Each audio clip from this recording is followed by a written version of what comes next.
Hi hello friends, welcome to my channel. ఈరోజు మన recipe బఠానీతో kachori. ఈ బఠానీతో కచోరీని ఇలా ఈ సాస్లో ముంచుకొని తింటే చాలా టేస్ట్గా చాలా బాగుంటాయండి.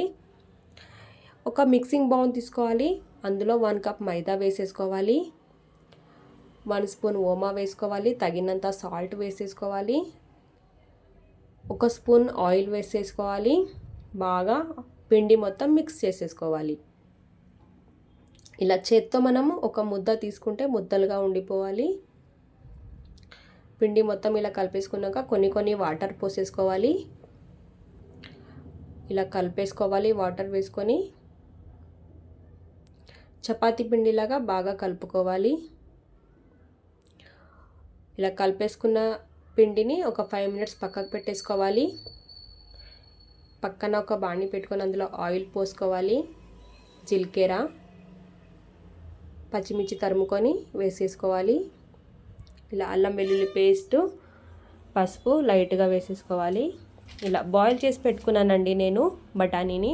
పొటాటోని కూడా బాయిల్ చేసి పక్కకు పెట్టేసుకున్నాను. ఇలా పొటాటోని కూడా ఇలా వేసేసుకోవాలి. తగినంత కారం వేసుకోవాలి. తగినంత సాల్ట్ వేసేసుకోవాలి.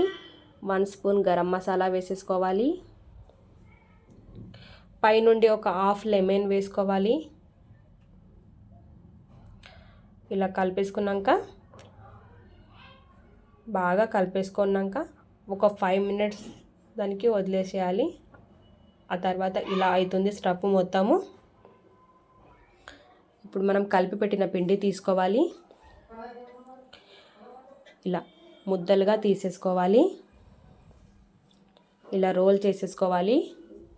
ఒకటొకటిగా ఇలా ఒత్తుకోవాలి. మనకు కచోరీ షేప్ అనేది బాగా వస్తుంది. ఇలా స్టఫ్ మొత్తం ఇలా ముద్దలుగా చేసేసుకోవాలి. ఇలా అన్నీ ఒకే సైజులో ముద్దలు చేసి పెట్టుకోవాలి. ఇప్పుడు కచోరీ షేప్ తీసుకురావాలి.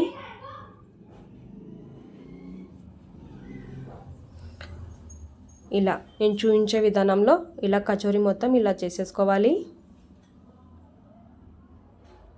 అన్నీ ఇలాగే చేసేసుకోవాలి. ఇలా పక్కన ఆయిల్ హీట్ చేసుకోవాలి. అందులో కచోరీ వేసేసుకోవాలి. ఇలా స్లిమ్లో పెట్టుకొని ఇలా మొత్తం ఫ్రై చేసి తీసుకున్నాక ఇలా మన కచోరీ ఇలా రెడీ అవుతుంది. ఇలా ఈ సాస్ పెట్టుకొని ఇలా తింటుంటే చాలా క్రంచీగా చాలా బాగుంటాయండి కచోరీ. ఒక్కసారి ట్రై చేయండి. Thanks for watching.